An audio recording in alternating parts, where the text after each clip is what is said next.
Assalamualaikum warahmatullahi wabarakatuh. Perkenalkan, kami dari kelompok 9 akan mempresentasikan PowerPoint yang telah kelompok kami buat, yaitu tentang risiko investasi untuk memenuhi tugas mata kuliah studi kelayakan bisnis. Sebelumnya, izinkan saya untuk memperkenalkan anggota dari kelompok 9, yaitu yang pertama saya sendiri, Safitri Puspita Lestari, NIM 22, yang kedua Zainal Arifin, NIM 55, dan yang terakhir Fema Almaida Rizky, NIM 79. Baik, langsung saja kita ke pembahasan yang pertama. Pengertian risiko dan risiko investasi.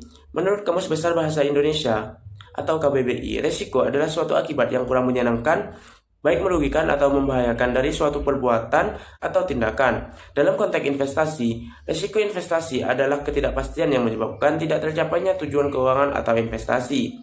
Menurut para ahli, risiko investasi adalah penyimpangan variabilitas antara keuntungan yang diharapkan atau expected return dengan keuntungan sesungguhnya atau actual return. Jadi, dapat disimpulkan di sini bahwa risiko investasi adalah tingkat potensi kerugian yang timbul karena perolehan hasil investasi yang tidak sesuai dengan harapan atau target profit. Jenis atau tipe risiko. Yang pertama adalah risiko suku bunga. Risiko suku bunga disebabkan oleh perubahan suku bunga yang menyebabkan terhadap perubahan pendapatan investasi. Yang kedua yaitu risiko pasar.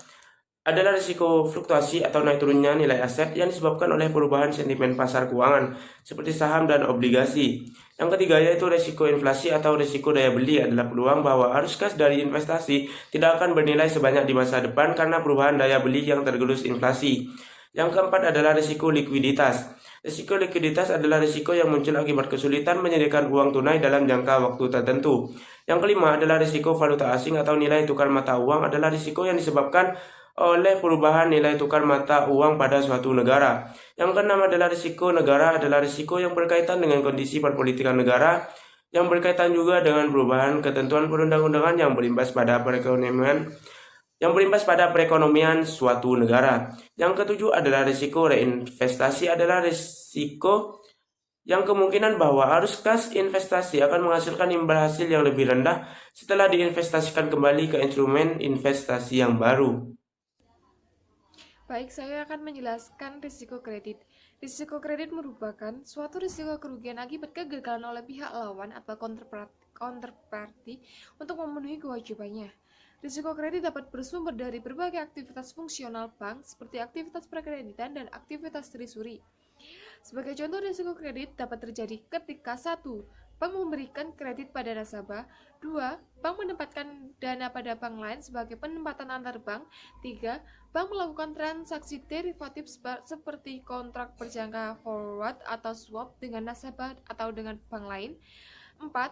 Bank membeli surat berharga korporasi. Selanjutnya yaitu kebijakan perbankan. Kebijakan perbankan menjadi titik penting dalam menemukan jawaban atas pertanyaan sebab kehancuran perbankan sangat mungkin akan menimbulkan dampak yang besar bagi sistem keuangan. Oleh karena itu, untuk menjaga stabilitas perbankan atau bisa disebut sistem keuangan menjadi sangat penting. Menurut catatan Biro Riset Infobank, jika sedang terjadi krisis selalu menimbulkan banyak guncangan pada sistem keuangan dan perbankan, yaitu 1. Sektor perbankan yang mempunyai peran intermediasi. 2. Dunia usaha yang mengalami kesulitan keuangan. 3. Makroekonomi yang memburuk. Dan 4. Biaya krisis yang sangat besar. Berikutnya yaitu biaya resiko. Biaya resiko adalah biaya untuk mengelola risiko dan kerugian yang timbul. Biaya resiko juga dapat diartikan sebagai biaya yang harus ditanggung oleh pihak manajemen perusahaan terhadap risiko yang ditimbulkan dalam setiap keputusan yang diambil. Dalam hal ini, terdapat biaya risiko total, yaitu jumlah semua aspek operasional sebuah perusahaan yang terkait dengan risiko, termasuk kerugian yang tidak ditahan sendiri atau tidak diasuransikan, dan biaya perhitungan kerugian, biaya pengendalian risiko, biaya untuk mengalihkan risiko, dan biaya administrasi. Dalam hal ini ada dua cara untuk memperhitungkan atau menentukan jumlah biaya risiko yang harus ditanggung oleh suatu perusahaan. Yang pertama yaitu biaya risiko dihitung dengan cara mengkaji dan menaksir berapa angka kredit macet secara fakta yang terjadi, di mana dengan mengumpulkan seluruh debitur yang mengalami tunggakan kredit selama ini. Yang kedua yaitu biaya risiko dihitung dengan cara melihat beberapa total angka pinjaman yang dihapus bukukan terhadap rata-rata angka residu pinjamannya, di mana ini dilihat dari dalam satu periode akuntansi. Selanjutnya yaitu kredit macet. Kredit macet merupakan sebuah kondisi saat peminjam atau debitur tidak lagi bisa melanjutkan pembayaran cicilan utang atau kreditnya. Hal tersebut bisa terjadi karena peminjam atau debitur tidak memiliki dana yang cukup atau mengalami pailit sehingga mengalami pemangkiran penundaan dalam membayar. Jika debitur telah lama menunda pembayaran, bunga pinjaman yang diterima juga akan semakin menumpuk. Dalam hal ini, cara mengatasi kredit macet yang pertama yaitu penjadwalan kembali atau rescheduling, yaitu suatu tindakan yang diambil dengan cara memperpanjang jangka waktu kredit atau jangka waktu angsuran. Misalnya, perpanjangan jangka waktu kredit dari 6 bulan menjadi 1 tahun sehingga debitur mempunyai waktu yang lebih lama. Yang kedua, persyaratan kembali atau restructuring, yaitu cara ini dilakukan dengan mengubah syarat peminjaman yang dimana meliputi perubahan jadwal, jangka waktu, serta persyaratan lainnya yang telah disepakati. Yang ketiga yaitu penataan kembali atau reconditioning, yaitu upaya pihak bank mengubah kondisi kredit untuk meringankan tanggung jawab debitur dengan cara menambah fasilitas kredit, mengonversi tunggakan menjadi pokok kredit baru, hingga penjadwalan dan persyaratan kembali.